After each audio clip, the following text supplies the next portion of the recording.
The world beneath the veil. I blinked, hoping to clear the glitch from my vision. The flashing red notifications had been a constant for weeks now, warnings about my plummeting social credit score.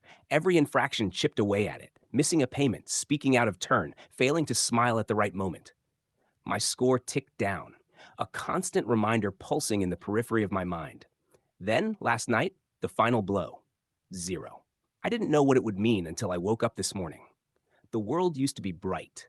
Augmented reality coated everything in a veneer of vibrant colors, neon signs, and interactive displays. The city itself was alive, a living organism of data streams and digital life that we moved through like blood in its veins. It was all gone now. My BCI, brain computer interface, had been limited to the most basic functions.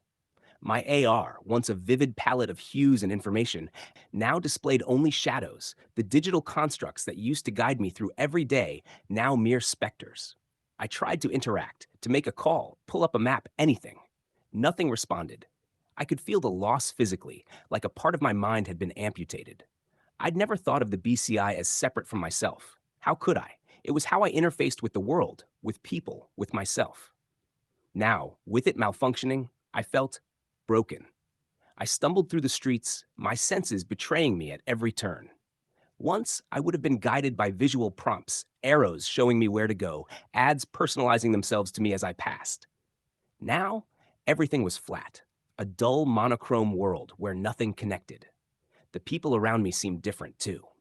They moved through the city with ease, their implants humming along in perfect harmony with their surroundings. I saw a couple across the street, their faces lighting up as they received some joyous notification. The jealousy gnawed at me, but it was the fear that consumed me, the fear that I was becoming invisible. I reached out for a nearby terminal, one of the few physical interfaces left for public use, trying to contact someone, anyone, but it rejected me. My social credit score flashed across the screen. Net 25. Access denied. Panic surged through me. I stumbled into an alleyway, my thoughts spiraling. What was I supposed to do now? The only thing keeping me connected to the world was malfunctioning, and there was no way to fix it. People with low scores didn't get repairs. We didn't deserve them, they said. If you couldn't contribute to society, you didn't get to benefit from it.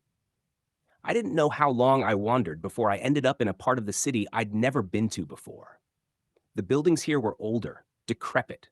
No AR facades masked their decay. I wondered if these places had ever seen color.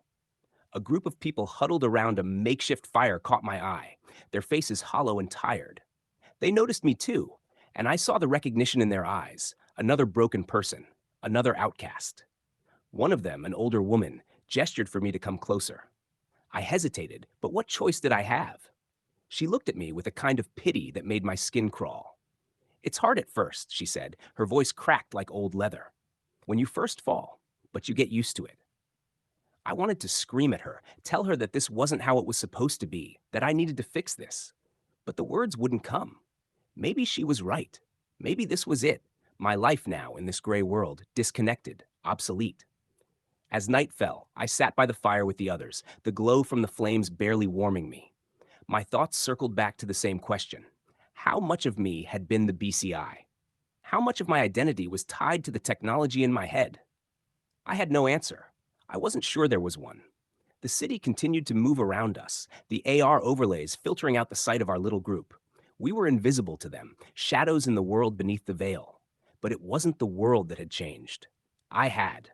I was broken. And there was no fixing me. The sky, or what little I could see of it, was just as colorless as everything else. The city lights, the ones I could still perceive without AR, were dim and distant. For the first time, I felt truly alone, not just disconnected from the world, but from myself. I used to see everything in terms of status, of progress, of connection. Now, all I could do was watch as the world carried on without me. Maybe one day, I'd get used to it.